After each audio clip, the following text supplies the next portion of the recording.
Hey everybody, welcome back to the jb.precision YouTube channel. In today's channel, I want to kick off a new series that I'm going to start. This will be the first series for the channel, and this series is going to be about load development. The beginning of this series is going to start with this episode here, and it's going to be on components. And I really want to go over all my steps, what I do, and track my processes.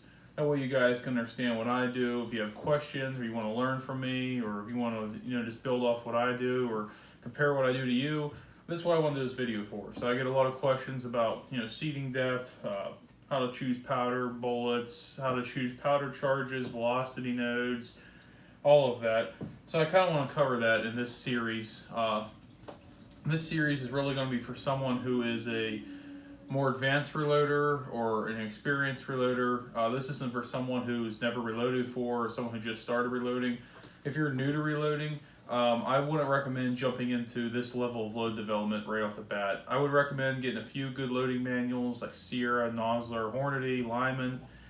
Get some of those, read them front to back, follow all their stuff. If you have a cartridge that you're wanting to reload for, go to this section in a couple manuals, look what some of those manuals have recommended loads for, target shooting or hunting, work up to those loads, stay safe, don't go above max, or don't even load up the max. If you're new, just stay mild.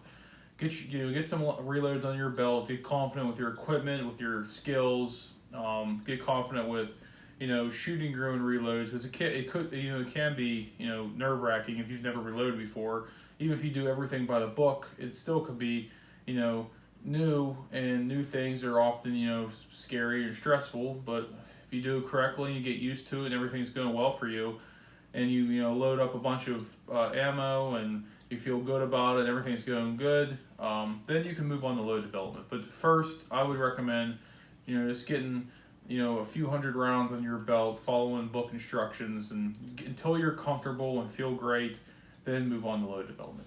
So with that, having said that, in today's video I'm going to go over components, like I said, and this is basically going to be how to pick your powder, bullets, brass, primers, and this is assuming you have an accurate quality rifle. When I mean accurate, I mean something that'll shoot minute of angle or better, so 1-inch groups are better at 100 yards. Because if you have something that's doesn't shoot that well, I mean you can improve with load development, but it's really going to be hard to see some of the things I'm going to talk about in this series if you don't have a rifle that's capable of shooting well. And if you're not a capable shooter, I mean, most people are capable of shooting minute of angle or less than that. But if you're not capable of it, do get some time on your belt shooting. Start with smaller calibers and work your way up. You really can. You can develop a flinch, but you can get rid of it. You just start shooting, like 22. Go buy 1,000 rounds of 22 ammo and just go shoot it. Then move up to a 223 or a 204 Ruger, something like that. But you got to be able to be a good shooter and have a quality rifle that's accurate before you get into serious load development. So what I want to talk about, like I said, is powder, bullets, brass, primers. And this also, again, assuming you're a good shooter, a good rifle, we have a full reloading setup, and you have some experience. Powder, this is a big one. A lot of people get caught up on powder. Same with bullets. I mean, a lot of people get caught up on everything. But what I would recommend first is pick your cartridge that you have. So whatever your rifle is, or if you're going to buy a rifle, figure out what you're going to shoot. Before you even buy that rifle, before you even start reloading for it, you're obviously going to need to know what components you can buy, what you can find, or what you have on hand. So in today's market, it's terrible because right now it's probably the worst time to buy ammo, reloading supplies, or guns in general. So it's very hard to find stuff. But let's pretend that everything's back to normal and you can find a lot of things. So when you can find a lot of stuff, you have a lot more options. But when you're limited like now, unless you had a stockpile from years before, it's going to be hard to find some of the popular powders. That's a big deal right now. So again, what I would suggest is get right into this would be to pick a bullet you want to shoot for whatever caliber you have. So I like heavy for caliber bullets for long range shooting or even for hunting. They have better aerodynamics for long range, you have higher BC for long range, so you have less wind drift, carry more energy and velocity to target. And for even up close shorter shots, a heavy bullet has more weight, has more mass, has a higher sectional density, so it'll penetrate better, have more weight to drive through the animal and get a good clean pass through, or even if you're not looking for a pass through, the more weight you have, the more pieces of shrapnel you can have flying around in there, depending on the bullet you're using. So yeah, I pick heavy for caliber bullet, so that would be 30 caliber. I like 180 grain to 220 grain. Depends on what caliber. If you're shooting a 308, I like to stick around like 180 grain. If you're shooting a Magnum, I like to go up 180, 190 be the lightest. I prefer something like a 200 to 220 for a Magnum. 6.5s, 140 to 156 grain, somewhere in there.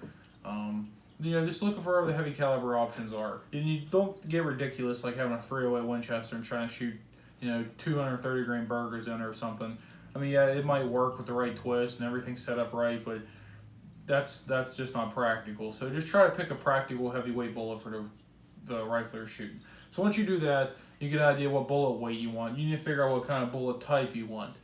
And this really depends on the type of hunting you're going to be doing, or if you're just going to target shoot, depending on the range. If you're just going to target shoot, again, pick a high BC quality bullet, and for that I would pick a Hornady ELD match or a Burger, whether a Burger hybrid, Burger VLD, any Burger long range bullet will be suitable and be my preferred choice. But the Hornady ELD match would be my next choice for a target bullet. These are both good bullets. Sierra also makes good target bullets as well. I haven't shot really any of them, but I know I have friends that shoot them, and they're very good. So a Sierra Match King, a Hornady ELD match, or a Burger bullet will be my pick for a hunt, for a long range match bullet, or even a shorter range match bullet would be ELD match, Burger, or a Sierra Match King. And if you want to get into long range hunting, I would suggest a Burger bullet, preferably an Elite Hunter or a VLD hunting bullet. Some of their hybrid target bullets work, like I have 215 hybrid targets. These are very well known to be a good hunting, killing bullet. But do your research, just don't go buy whatever target bullet there is. I'd really recommend getting an Elite Hunter or a VLD hunting bullet, just because they have the design of them, the jacket thickness, all that's designed for hunting. That would be my choice for a long-range hunting bullet. Close second would be an ELD match. The ELD match bullets are very accurate. They're affordable. They're not quite as consistent as a Burger or a Norma bullet or a Sierra for that matter, but they're affordable. They have a lot of bullet options, a lot of bullet weights, and they're great bullets really for the price. I've had pretty good luck with them on most rifles. ELDX is another one. It's they call it like their own range hunting bullet, but it doesn't quite hold up as well as like a traditional hunting bullet, closer ranges, and they don't tend to, from my experience, what I've seen, they don't tend to shoot as well as an ELD match or as a Burger. So I would just still stick with the ELD match. They have higher BCs and more options than the ELDX for the most part. That's long range hunting options. Again, I'd go with the Burger, Elite Hunter, or VLD hunting. They have Classic Hunter as well, or get an ELD match, maybe ELDX, depending if your rifle likes them or not, but ELD match would be my choice. For traditional hunting, say white-tailed deer, mule deer, and under that size animal, you have a lot of great options. You have Hornady SST bullets. I shot these for years in my 270 for white-tailed deer. You have the Sierra Game King, whether bow tail Game King or the just standard flat base like Pro Hunter, I believe they call it.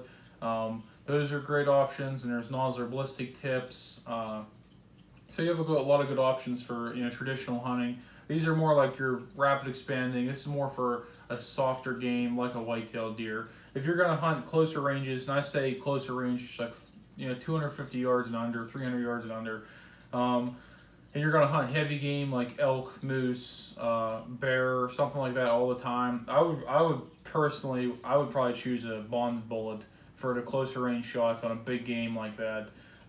So a great bonded bullet would be this Norma Bond Strike. This is a long range bullet, but it's bonded, and it would also work well for closer range shots. So this would be kind of like one of those all range bullets. This would be good for close to longer range, 700-800 yards. It's bonded, so it'll stay together and hold its weight well for hunting, pass-throughs and things like that, and for hunting.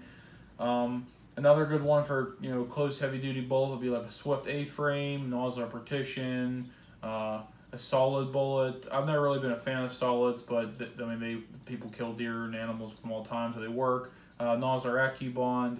So that would be my choice for a heavy duty game bullet.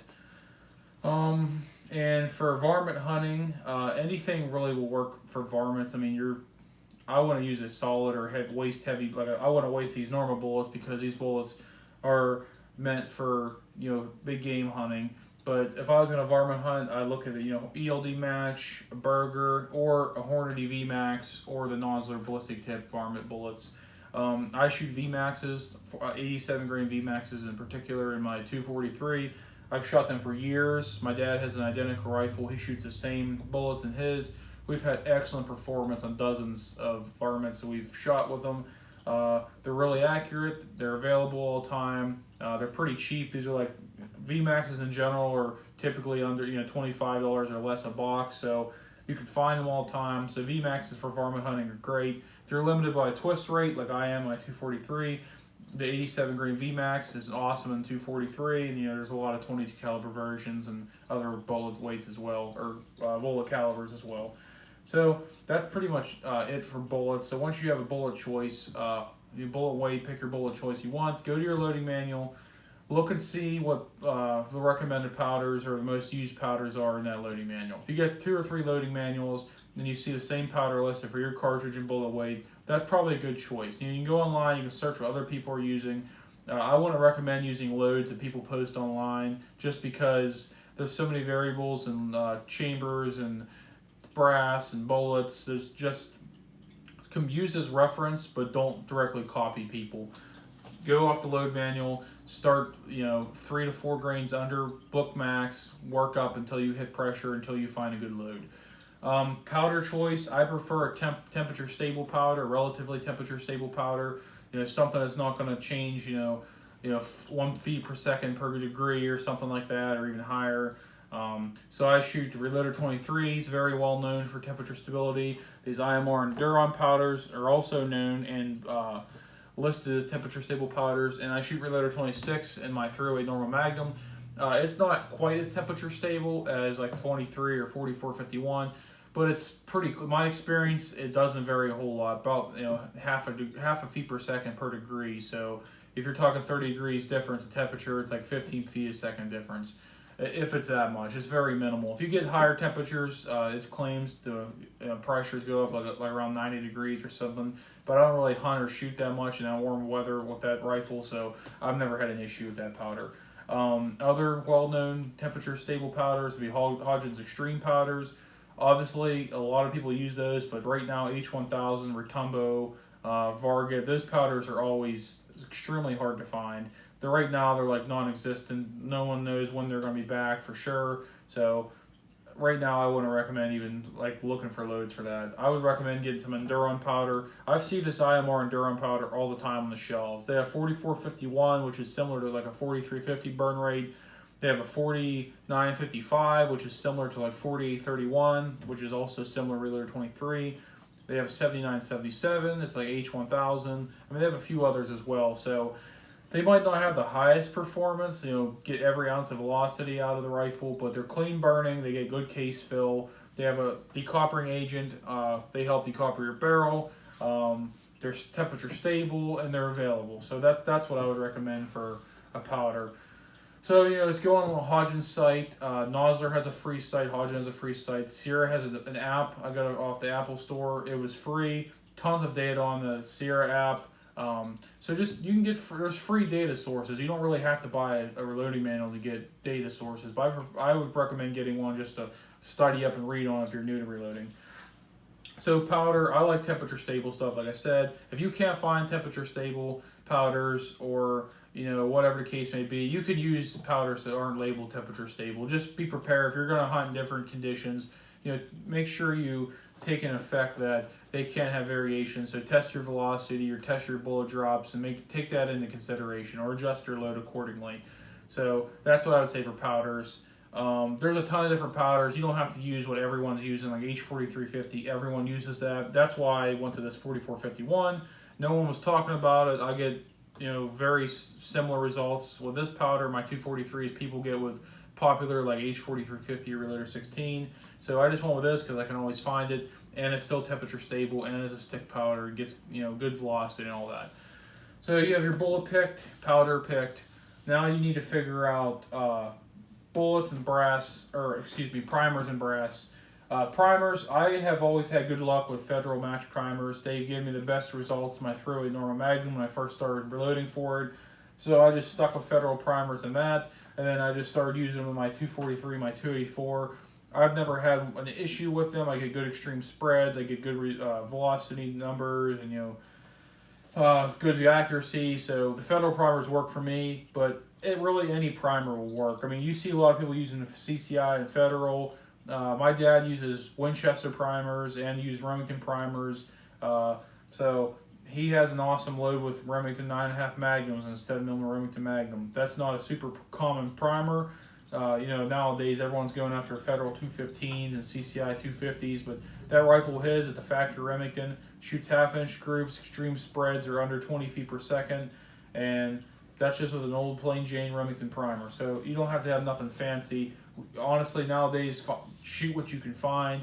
I just stick with the Federals, and again, the blue box and just the gold medal match. I've never really tell the difference between the two. I just normally don't mix match them. Like when you buy a new brick, you should, you know, go ahead and test your velocities and things just to make sure nothing changed. But I want to mix match them, but just know that whatever one you find on the shelf or whatever you have, either one will work well. Brass, this is a huge topic, one of the biggest ones I think a lot of people overlook it. Quality brass is the #1 thing you should really look for. If you're getting into precision reloading, precision shooting, you want good, you know, standard deviations, you want good accuracy, you want good consistency, you're gonna have to get good brass.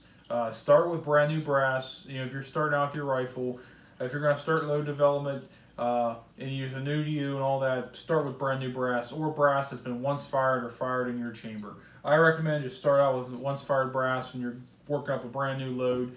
That way you know how many firings are in all of it, you can keep track of all that, and get quality brass. Don't just buy whatever you can find. I really recommend holding out and finding a good quality brass option. And if you're building a rifle or buying a rifle, research what brass is available for it. Make sure you got at least, you know, 2 sources of good brass for it, because if you get something all you can get, you know, standard run-of-the-mill, you know, OEM brass or whatever you want to call it, it can work, but you're got a lot of inconsistencies, doesn't hold up as well, things like that. And brass options, what I would prefer is no particular order. Peterson, ADG, Lapua, Norma, and Gunworks. Those 5 would be my choices. I shoot Peterson and Norma and everything. Never had an issue with it. Norma's extremely consistent. They make a ton of options for different calibers, and it's decently affordable for being a premium brass. Same with the Peterson. It holds up very well. They have a lot of options now. They're bringing new things out. They're really helping the shooting community by bringing out brass and options that people really want. So those 2 options, Norma and Peterson, is what I run. But Lapua is a good option. Gunworks is a good option. ADG, those all have a lot of options. So I would really consider getting, you know, one of those 5 brass options would be my choice for reloading. There's other things that'll work, but those ones there will hold up the best, have most consistency, and give you the best results. This Norma brass, I run my .308 Norma. You guys saw my last video, some of the groups I get with that rifle. Outstanding performance. My dad shoots this in a 7mm Remington Magnum. He gets great velocity. He has some casings that have like 11 or 12 firings on them, still tight primer pockets, and he's running a pretty warm load. He's running a 162 ELD at 3,070 feet per second in a 7mm Remington Magnum. So it's no slouch, and he's still getting, you know, brass holding up for a long time, having no issues with, you know, crack necks or loose primer pockets or case head separation, nothing crazy. And it's all consistent, reliable stuff. So that's what I recommend for brass and for components. If you guys have any questions, you know, comment down below. Message me on Instagram. Again, my Instagram is the same as my YouTube name, jb.precision, all lowercase. That's really my recommendations for, you know, powder, bullets, brass, and primers. This is what I recommend, how I recommend finding it. You know, get some good manuals, get some apps, get some data online. You know, compare a lot, find a powder that works well in your rifle, multiple load manuals, it shows works well in that cartridge. You know, find bullet weights that are heavy for caliber, find good brass and get good primers. Find what you know, and right now you can, whatever you can find is about what you can get, but hopefully things get back to normal soon and we can start getting the more popular good powders and finding bullets and things like that. So I hope you guys like this video. I'm going to be bringing more to the Load Development channel. This is just introduction on how I pick primers, bullets, and components. So if you like this video, please like and subscribe. Give me a follow on Instagram, and I really appreciate it. So I hope you all have a good day. Stay tuned.